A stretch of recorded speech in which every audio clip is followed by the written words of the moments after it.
Iridi stepped through the glass doors of Haiwan Agency at 10 a.m. sharp, portfolio pressed against her side. The receptionist barely looked up. A man in a gray suit walked past her without a glance, the kind of walk that said he owned the floor. 3 executives sat behind a long white table. The lead one, a man named Director O, flipped through her photos slow, like he was doing her a favor by looking at all. "Beautiful bone structure," he said. He closed the folder. "But this isn't what our clients want." Iridi kept her hands still on her lap. "What do they want?" "A certain look. Softer. Lighter." He said it flat, like weather. "Your skin is too dark for the campaigns we run." The woman next to him didn't blink. The third executive checked his watch. Iridi reached over, took the folder back, and stood up. "Thank you for your time." Nobody stopped her. She walked out through the lobby, past 2 junior staff whispering by the elevator. One of them looked at her, then looked away fast, pretending to read something on a clipboard. Outside, the Seoul sun hit her face full on. A woman near the crosswalk glanced at her, then at her portfolio bag, and kept walking. Iridi stood at the light for a second longer than she needed to, portfolio hanging from her hand like it weighed more than it did 5 minutes ago. The light changed. She crossed. "Before we dive in, are you watching this alone, or is someone right there with you? And where are you tuning in from tonight? Drop your location in the comments." Welcome to Afro Korean Unique Tales. Across the city, in a glass conference room 40 floors up, Hyunjae sat across from 2 men from a European skincare brand. They wanted to expand into the Korean market through Beck Group's licensing arm. "We want faces that feel safe," the older one said, sliding a folder across the table. "Conventional. Something that won't scare off the traditional buyer." Hyunjae didn't open the folder. "Define safe." The man hesitated. "You know what I mean." "I don't," Hyunjae said. "Spell it out." The younger rep shifted in his seat. The older one cleared his throat and said it plainer this time, "No unusual faces, nothing that would make headlines for the wrong reasons." Hyunjae closed his laptop. "We're not the right partner for you." He stood up before they could argue, shook both their hands, and walked out. His assistant caught up with him in the hallway. "That was a 200 million won deal," she said. "Find us a better one," he said, and kept walking. 3 weeks later, Iridi sat alone at a small cafe near Hongdae, sketching outfit ideas in a notebook, coffee going cold beside her. A man in his early 30s, dressed sharp but not flashy, stopped at her table. "You're a model," he said. Not a question. She looked up. "Used to try to be." "I'm Taemin, creative director, Maison Beck." He pulled a card from his jacket and set it on the table. "I saw your test photos online. The ones from the open casting call last month." Iridi hadn't even remembered submitting to that one. "Those weren't picked up by anyone." "I'm picking them up," he said. "I want you for a test shoot. Small budget, no promises. But I think you're what we've been missing." She turned the card over in her hand. "Real paper, heavy stock, the kind that costs money to print." "Why me?" "Because everyone else is scared of something different," Taemin said. "I'm not." Before he left the neighborhood, he stopped by Hyeon's office 2 floors below his own building's rival tower, a routine courtesy call, the kind creative directors made all the time before signing new faces, checking if a name had history worth knowing. He sat across from an old contact there, a scout named Director Park.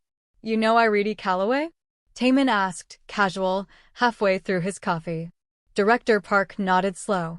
"We passed on her. Wasn't what our clients wanted." He said it the same way O had said it 3 weeks earlier, like it was just business, nothing personal. "Too dark for the luxury line, if I'm honest." Taemin didn't react. Back at his office that afternoon, he had his assistant log the exchange into the vendor due diligence file, the way every scouting inquiry got recorded, standard paperwork, nothing anyone would think twice about. Subject previously reviewed by Hyeon Agency. Client passed, citing image/market fit, skin tone noted as primary factor. He didn't tell Iridi what he'd heard. He didn't tell anyone. He just let the file sit.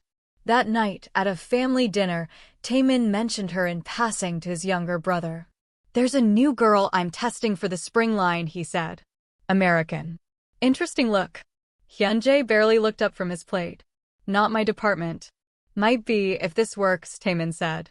Hyunjae didn't answer. He had no idea yet how wrong he was. Iridi showed up for the test shoot in a plain white blouse she'd pressed herself the night before. The studio was smaller than she expected, one light rig, a photographer named Suwa who barely said 10 words, and Taemin standing off to the side with his arms crossed, watching everything. Chin down. Eyes up, Suwa said between shots. Iridi did it. She'd done it 100 times in front of mirrors in her apartment, imagining a moment exactly like this one. Now that it was real, her hands wanted to shake. She didn't let them. After 20 minutes, Suwa lowered the camera and looked at Taemin, didn't say anything. Just nodded once. That's a wrap, Taemin said. Thank you. Iridi changed back into her own clothes in the small bathroom down the hall, checked her reflection, and left without asking any questions. She didn't want to seem desperate. She'd already been desperate once, in a glass office 1 month ago, and it had gotten her nothing. The photos went up on Maison Beck's private test account 4 days later, no names, no captions, just 3 shots meant for internal review only. Somebody on the marketing team reposted one to their personal page by accident. Within 6 hours it had 40,000 shares. By the next morning, it was on entertainment blogs. Comment sections split down the middle, half calling her stunning, half saying she didn't belong in a Korean luxury campaign. Somebody screenshotted a comment calling her not the face of Korea, and it got more traction than the photo itself. Taemin brought it to the Maison Beck board 2 weeks later. 6 executives sat around the table, the photo blown up on a screen behind him. She's polarizing, one of them said. Polarizing is risky. Polarizing is attention, Taemin said. We turn this into a full campaign. We own the conversation instead of reacting to it. The room went quiet. Nobody wanted to be the one who said yes. Hyunjae walked in 10 minutes late, coffee in hand, there for an unrelated budget review. He caught the tail end of the argument and looked at the screen. Who is she? He asked. The girl I mentioned, Taemin said. Test model. Board's nervous. Hyunjae studied the photo for a second. Then he looked at the room. What's the ad spend on international placement if we go all in? The CFO blinked. 22 million, projected, across the 3 main markets. Approve it, Hyunjae said. This isn't your division, one of the board members said. It's my budget line for international licensing partners, Hyunjae said. It's exactly my division. He set his coffee down. You want safe? Go find someone else to run your numbers. I think this works. Nobody argued with him twice. The vote passed within the hour. Iridi found out on a Tuesday afternoon, 6 weeks after the test shoot, standing in her kitchen, a call from an unknown Seoul number lighting up her phone. Miss Calloway, Taemin's voice said. Congratulations. You're the face of our spring international campaign. $22 million rollout, 3 markets. We start production next month. She sat down on the edge of her counter. I'm sorry, what?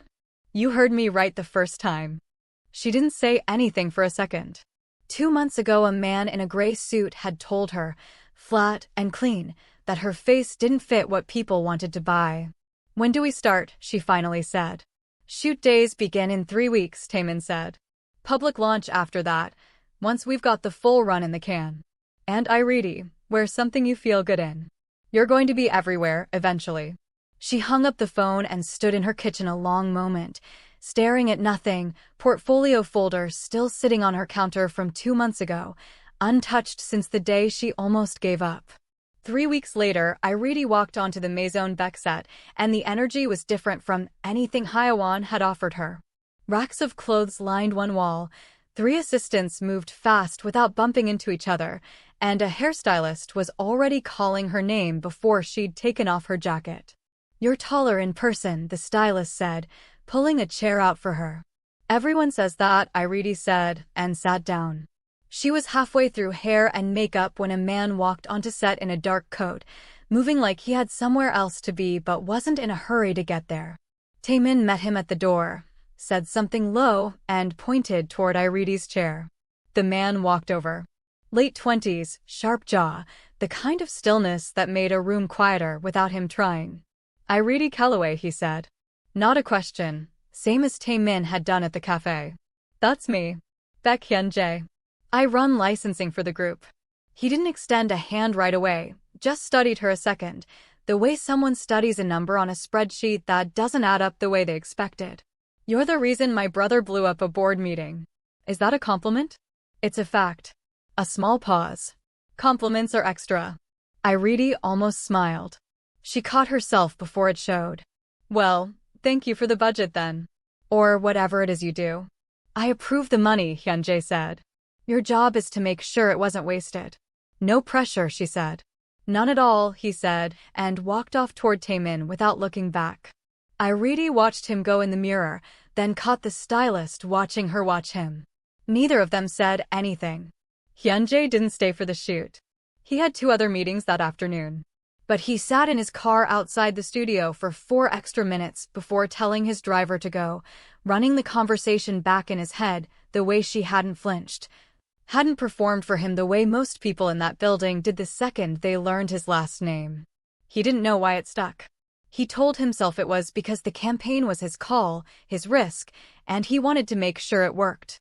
That wasn't the whole truth. He knew it wasn't. He didn't say it out loud anyway. Over the following month, shoot days brought them into the same rooms more than either of them expected. This was the pre-launch phase, no public rollout yet, just internal shoots, wardrobe fittings, and test edits, the finished campaign still weeks from ever reaching a billboard. Hyunjae started showing up to check on production numbers that could have easily been emailed to him. Iridi started noticing when he walked in before she noticed anyone else. One afternoon, between takes, she found him standing near the craft table, drinking coffee alone while everyone else huddled around a monitor reviewing footage. You don't like crowds, she said, walking over. I don't like small talk, he said. Crowds are fine if nobody's making me talk about the weather. What do you like talking about? He looked at her for a second, like he was deciding whether to actually answer. Numbers that make sense. Deals that don't waste my time. A pause. People who don't perform for me. Do I perform for you? Not yet, he said. That's why I'm still standing here. She laughed short, real, surprised out of her. He almost smiled back, caught it, let it drop before it fully landed. You want coffee that isn't burnt? He asked, nodding toward the machine. This stuff is terrible. I want coffee that isn't burnt, she said. He poured her a cup from a thermos he'd clearly brought from somewhere else, handed it over without ceremony, and walked back toward the monitors like nothing had happened. Iridi held the cup a second before drinking it, watching him go, something settling in her chest that she didn't have a name for yet and didn't try to find one. 2 months after the test shoot, with the campaign now fully shot and edited, Maison Beck released a single teaser image online to warm up the market before launch, 1 frame, no context. Just Iridi's face against a stark white backdrop with the Maison Beck logo small in the corner. It built anticipation. It built something else too. By morning, the image had 30,000 comments. Most were fine. Some were worse than fine, people saying she didn't belong in a Korean luxury ad, saying the brand was pandering, saying things about her skin that made her put her phone face down on the counter and not pick it up again for an hour. She didn't tell anyone how bad it got. She showed up to a fitting the next day in full composure, professional, on time, like nothing had happened. Hyunjae noticed anyway. He always noticed things people tried to hide. It was the one skill his family had actually taught him well. You didn't sleep, he said, catching her alone by the equipment cases. I slept fine. You didn't. He wasn't asking. I saw the comments. She looked at him, waiting for the part where he told her to toughen up, or ignore it, or some version of advice she'd heard 100 times already. It didn't come. I'm handling it, she said instead. I know you are, he said. That's not the same as you having to handle it alone. That same week, a gossip site drafted a piece, The Model Nobody Wanted. Is Maison Beck's new face a publicity stunt gone wrong? Sourced from a PR consultant familiar with the matter. The consultant worked for a firm that also handled press for Han Soo-young's charity foundation. Hyunjae found out about the piece before it published. He made 2 calls. The first was to the editor, reminding him, calmly, that Beck Group's holding company owned 12% of the media conglomerate that ran that site. The second call was to the PR firm directly, asking, without raising his voice once, whose idea the quote had been. The piece never ran. Nobody at Maison Beck ever knew it existed. Iridi never knew it existed. Hyunjae didn't tell her, didn't tell his brother, didn't tell his mother he'd caught her firm's fingerprints on something ugly aimed at a woman his family hadn't even met yet. He just made it disappear and went back to work like it hadn't taken him 45 minutes out of his day. A week later, Iridi found him outside the building after a long fitting day, sitting on the low concrete wall by the entrance instead of in his usual car. "You're not in a hurry tonight," she said, sitting down next to him, careful to leave space. "I told my driver to wait," he said. Didn't feel like being anywhere yet. They sat there a minute without talking. The street was quiet, most of the crew already gone. "Why do you keep showing up?" she asked. "You said it yourself. This isn't your department." He looked at the street instead of at her. "I made the call to fund this campaign before I'd even met you. $22 million on a photo of a stranger." A pause. "I don't make calls like that. I don't like being wrong about numbers, and I really don't like being wrong about people. And now? Now I think I was right about the numbers." He finally looked at her. "I'm still working out the rest." Iridi didn't look away first. "That's the most honest thing you've said to me." "I don't usually say things I haven't already decided are true," he said. "I'm making an exception." She didn't ask what he meant. She thought she already knew, and for the first time since she'd landed in Seoul, that didn't scare her. If this story's already got you hooked, drop a like, leave a comment, and hit subscribe. Afro Korean Unique Tales has a lot more where this came from. 3 months after the test shoot, with the campaign still weeks from its full public launch, the teaser buzz kept building. A magazine ran an early feature off the strength of the single leaked frame, headline reading, "The face everyone's already talking about." Iridi started getting recognized in small ways, a woman at a coffee shop asking if she was the girl from that photo, a teenager on the subway squinting at her, then at her phone, then back at her. Through all of it, Hyunjae kept showing up in the small ways nobody else noticed. He'd send a car when her schedule ran late instead of letting her take a taxi alone. He'd text her the name of a restaurant instead of asking her out to one, then somehow be there when she arrived. One evening, he took her to a small barbecue place near his old university. Nothing fancy, plastic stools, a grill built into the table. "This doesn't seem like your kind of place," she said, sitting down. "It's not supposed to be my kind of place. That's why I like it." He turned the meat on the grill without looking up. "Nobody here cares who my family is. Does that matter to you?" "Who cares?" He set the tongs down. "My mother built 2 international deals for the company back when I was in college. Both of them fell apart because she got nervous about how our foreign partners would see us, worried we didn't look established enough, didn't look the right kind of Korean for them. She pulled out of both deals last minute. Cost the company almost everything I'd worked toward that year." He finally looked at her. "I watched people I respected lose their jobs because someone got scared of how things looked instead of trusting what was actually good." Iridi sat with that a second. "Is that why you fund things nobody else will touch?" "Maybe," he said. "Or maybe I just don't like being told what's safe." She turned a piece of meat over on the grill, buying herself a second. "The place that rejected me before Taemin found me, they didn't even argue about it. Just said it plain, like they were reading me the weather. Too dark for the clients." She said it without flinching, the way she'd trained herself to say it since that morning in Haiwan's office. "I almost bought a plane ticket home that same week." "I'm glad you didn't." "Me too." "Now." She looked at him. "I wasn't, for a while." He didn't offer comfort or a reassurance speech. He just nodded, like he understood that some things didn't need fixing, only hearing. They started spending more nights like that one, no cameras, no crew, just 2 people finding out they liked the same terrible action movies and disagreed about everything involving spicy food. Iridi learned he hummed under his breath when he was concentrating and didn't know he did it. He learned she saved the last bite of anything good for last, every single time, like a rule she'd made for herself as a kid and never broken. Neither of them called it anything yet. They didn't have to. It showed in the small things, the seat he always left open next to him without asking, the way she started keeping a spare charger at her place that matched his phone instead of hers. One night, Walking her home after a long day reviewing final campaign cuts, he stopped under a streetlight 2 blocks from her building. "I need to say something before I lose my nerve," he said. "That's not usually your problem," she said. "Losing your nerve? It is tonight." He shoved his hands in his coat pockets, an old habit she'd noticed he did when he wanted to seem calmer than he was. "I've spent my whole life not saying things until I'm certain. I'm certain now." He looked at her steady. "I love you. I don't need you to say it back tonight. I just needed you to know I meant it, not as some line, but as a fact I've already checked twice." Irene stood there under the streetlight, the city noise behind them, and felt something settle into place that had been unsteady since the day she landed in Seoul with nothing but a portfolio and a plane ticket she almost used to leave. "I love you too," she said. "I've known for 2 weeks. I just didn't want to say it first." He almost smiled, the real one, the one that didn't stop halfway. "Of course you didn't."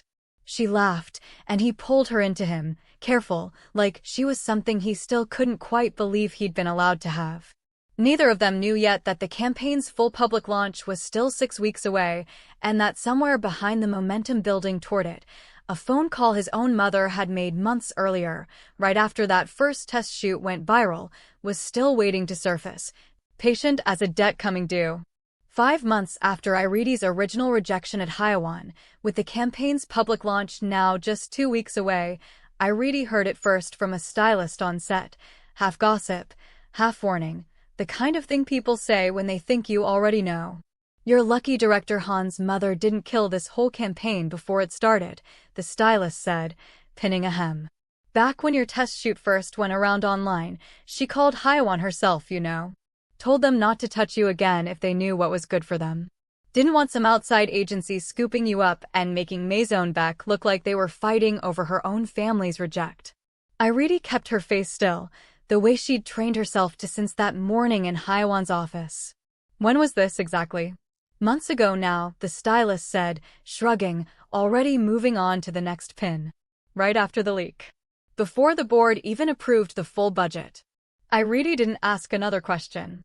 She finished the fitting, thanked the stylist, and walked straight out of the building without changing out of the sample dress, calling Hyun-jae from the sidewalk. "Did you know," she said, no greeting, "that your mother called Haiwan months ago and told them to stay away from me?" There was a pause on the line, long enough that she already had her answer before he spoke. "I didn't know that," he said. "Irene, I swear to you I didn't." "Don't," she said. "Just don't." She met him that night anyway, because she needed to see his face when he said it. They stood in the same spot near her building where he'd told her he loved her 6 weeks earlier. "You always know things," she said. "That's who you are. You knew about the smear piece before it ran and you killed it without telling me. You knew about the ad spend before the board even voted. You know everything, Hyun-jae, before anyone else does. And you're telling me the one thing that actually mattered to me, from months ago, you knew nothing about." "I didn't," he said. "I would have told you the second I found out." "Would you have?" Her voice stayed level, which somehow made it worse. "Or would you have handled it quietly, the way you handle everything, and let me find out from a stylist pinning a hem like it was nothing? That's not fair." "Maybe not," she said. "But it's honest, and you're the one who taught me that matters more than being fair." She stepped back from him. "I can't keep loving someone whose first instinct is always to control what I get to know and when. Even if this time you're telling the truth." "I am telling the truth." "I believe you might be," she said. "That's not the same as trusting it." She turned and walked toward her building. He didn't follow her. He stood under the same streetlight where 6 weeks ago he'd said the truest thing he'd ever said to her, and watched her walk away without looking back once. He called his mother that same night. She answered on the second ring, unbothered, like she'd been expecting the call eventually. "I protected this family," she said, before he could even ask the question straight. "The second that test shoot went viral, I knew Haiwan would try to claim her back if this campaign took off. That agency needed to understand she wasn't going to become some liability we'd have to clean up later." "She's not a liability," Hyun-jae said. "She's the reason this company's about to have the best launch it's had in a decade, and you tried to make sure she never got the chance." "I did what I thought was right." "You did what made you comfortable," he said. "That's not the same thing." He hung up before she could answer, something in his chest cracking open that he didn't have a name for yet, and didn't try to find one. If you're still with us, hit that like button, drop a comment telling us how you'd feel in Iridi's shoes, and subscribe to Afro Korean Unique Tales. The story's about to turn. 2 weeks later, 5.5 months after Iridi's original rejection, the campaign launched publicly for the first time, billboards lighting up in Seoul, New York, and London within the same hour. By the time Iridi woke up that Thursday morning, her face was on the side of a bus she used to ride to castings that never called her back. Within 48 hours, it was everywhere. News outlets picked it up not just as a fashion story, but as a cultural one. The Woman One agency called Too Dark now selling out the biggest campaign of the year for a rival house. Her name trended twice in one day. Haiwan agency called her direct line that same week. Iridi almost didn't pick up, then did, mostly out of curiosity. Miss Calloway, Director O said, the same flat voice from 5 months ago, dressed up now in something warmer. We'd love to discuss representation. We always believed in your potential, and given where things stand now. You told me I was too dark for your clients, Iridi said. In this exact tone of voice. A pause. Circumstances have changed. No, she said. The numbers changed. I haven't. She hung up before he could say anything else, then posted a single line to her own account that night. No explanation needed. Some doors you don't walk back through, even when they finally open. It got picked up by every outlet that had covered the campaign launch. Hyun-jae read it from his office at 11 at night, alone, the city lit up outside his window. He hadn't spoken to Iridi in 2 weeks, but he still checked on her the only way he knew how, quietly, from a distance, making sure nothing threatened her that he could stop. That instinct was what led him to pull the internal vendor records tied to the Haiwan situation, wanting to know, once and for all, exactly how deep his family's fingerprints went, so he could tell Iridi the full truth even if she never spoke to him again. What he found wasn't his mother's doing. It was older than that, and it wasn't a phone call. It was a written record, filed the same week Taemin first met Iridi at that cafe, 5 months earlier. A due diligence entry, logged by Taemin's assistant, summarizing Taemin's own courtesy call to Haiwan before signing new talent. Subject previously reviewed by Haiwan agency. Client passed, citing image/market fit, skin tone noted as primary factor. Filed. Never flagged. Never mentioned again, by anyone until tonight. Taemin had known. From the very beginning. Before the test shoot, before the campaign, before Hyun-jae had ever laid eyes on her, and separately from whatever their mother had done months later. Hyun-jae found his brother at the studio the next evening, reviewing final campaign assets alone. You knew, Hyun-jae said, setting his laptop down on the table between them, the file still open on the screen. Before any of this started. You knew exactly why Haiwan passed on her, and you had it written down and filed away the same week you signed her. Taemin didn't deny it. He looked at the screen a long second, then sat back in his chair. I found out during a routine check. It didn't seem relevant to what I was building. It was the entire reason she almost went home, Hyun-jae said. And separately, months later, it's the reason our mother felt threatened enough to call Haiwan herself. 2 different people in this family sat on 2 different pieces of the same wound, and neither of you said a word. I was protecting the campaign, Taemin said. You think the board approves $22 million if the story is, our creative director dug up a discrimination case and decided to make it our problem too? I protected what I built. You protected yourself, Hyun-jae said.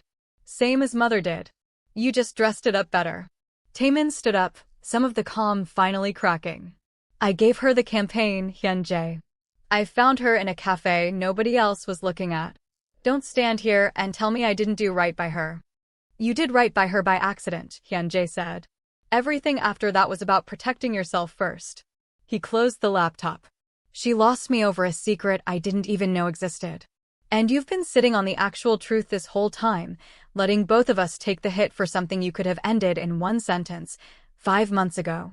Taemin didn't have an answer for that. He looked at his brother, then at the floor, and said nothing at all. Hyun-jae picked up his laptop and walked out without waiting for one. He didn't go to Iridi that night. He told himself it wasn't the right moment, that showing up with someone else's guilt in his hands wasn't the same as showing up with his own truth. But underneath that, there was something simpler. He didn't know yet if she'd open the door. For the first time in his life, Hyun-jae didn't know something before everyone else did. He'd found out last, same as her, and it cost him the only thing he'd ever wanted to be certain about. The smear attempt hit 6 months to the day after Iridi first walked out of Hyeon's glass office. Hyeon Agency leaked it first, trying to get ahead of something they didn't fully understand yet, an old photo from Iridi's very first Seoul edition, months before Taemin ever found her, captioned with a quote from an anonymous industry insider, calling her desperate for exposure long before any of this success. The implication was clear. She'd been chasing fame the whole time, and the discrimination story was spin. It ran on 3 entertainment sites within an hour of each other. Iridi saw it on her phone standing in her kitchen, the same spot she'd been standing in the day Taemin called to tell her about the campaign. She didn't cry. She didn't throw the phone. She called Taemin instead. "I need you to release what you've had since the beginning," she said, no preamble. "The Hyeon file. The one your assistant logged the same week you signed me." There was a pause on his end. "Iridi, that also exposes me. It shows I knew and said nothing." "I know exactly what it shows," she said. "That's why it has to come from you, and it has to come now. They put out a lie about me being desperate. You have the truth sitting in a folder, dated and time-stamped, 5 months old. Use it, or admit you were never really on my side to begin with." Another pause, shorter this time. "Give me an hour." Taemin released the file himself under his own name, with a short statement attached, no spin, no excuses. He confirmed he'd learned of Hyeon's rejection reasoning during a routine scouting call, 5 months before the campaign's public launch, and that he hadn't disclosed it at the time out of concern for how it would affect the campaign he was building. He didn't ask for sympathy. He didn't get much. 2 board members called for his resignation within the day. He kept his position, barely, but the room he walked into every morning after that treated him differently, and he knew it would stay that way for a long time. The truth moved faster than the lie had. Within hours, the story flipped completely. Hyeon's own internal notes, dated and time-stamped, confirmed exactly what they'd told Iridi to her face 6 months earlier. The desperate for exposure narrative collapsed under a single sentence. Client noted skin tone as primary factor. Reporters who'd run the smear piece ran corrections by morning. One outlet did a full follow-up story instead, titled simply, "The agency that rejected her just proved she was right all along." Han Soo-young's office issued a statement 2 days later, corporate and brief, drafted by the same legal team that handled every crisis the family had ever weathered. Beck Group values inclusivity and does not condone discriminatory practices by any partner or affiliate. No names. No apology. No acknowledgement that any of it had come from inside her own house. Hyun-jae read it once and drove to her home that same evening. She was in her study when he walked in without waiting to be announced. "You could have called first," she said, not looking up from her desk. "You could have told the truth in that statement," he said. Instead of hiding behind a legal team, she finally looked at him. "What do you want from me, Hyun-jae?" "An apology to a woman I've never met, for protecting my own family." "I want you to understand that what you did almost cost her everything," he said. "And it did cost me everything for a while. I want you to sit with that. I'm not asking you to say sorry to me. I don't think you know how." She held his gaze unmoved. "I did what I thought was right." "I know," he said. "That's the whole problem." He didn't wait for anything more from her. There wasn't going to be anything more, and he'd finally stopped expecting it. He found Iridi 2 nights later, outside the same studio where they'd first really spoken, standing near the same low concrete wall. "I heard everything," she said, before he could start. Taemin's statement. "Your mother's non-apology. All of it." "I'm not here to explain my family," Hyun-jae said. "I've spent my whole life explaining them, defending them, managing what people get to know because of them. I'm done." He stepped closer, hands out of his pockets this time, nothing to hide behind. "I'm not asking you to forgive any of it. I'm asking for another chance to build something with you that has nothing to do with them at all. No approval. No permission. Just us and whatever we decide to make of it. Iridi looked at him a long moment. The man who'd funded her future before he'd even met her, who'd protected her from a distance without asking for credit, who'd finally stopped protecting the people who didn't deserve it. She reached out and took his hand. Okay, she said. Let's build something that's actually ours. They walked away from the studio together, past the same streetlight, down the same street, 6 months and one whole world away from the woman who'd walked out of a glass office alone, certain her face would never be enough for anyone. She'd been wrong about that. She just hadn't known it yet. If this story moved you, hit that like button, tell us in the comments what part hit you hardest, and subscribe to Afro Korean Unique Tales. We've got so many more stories like this one waiting for you.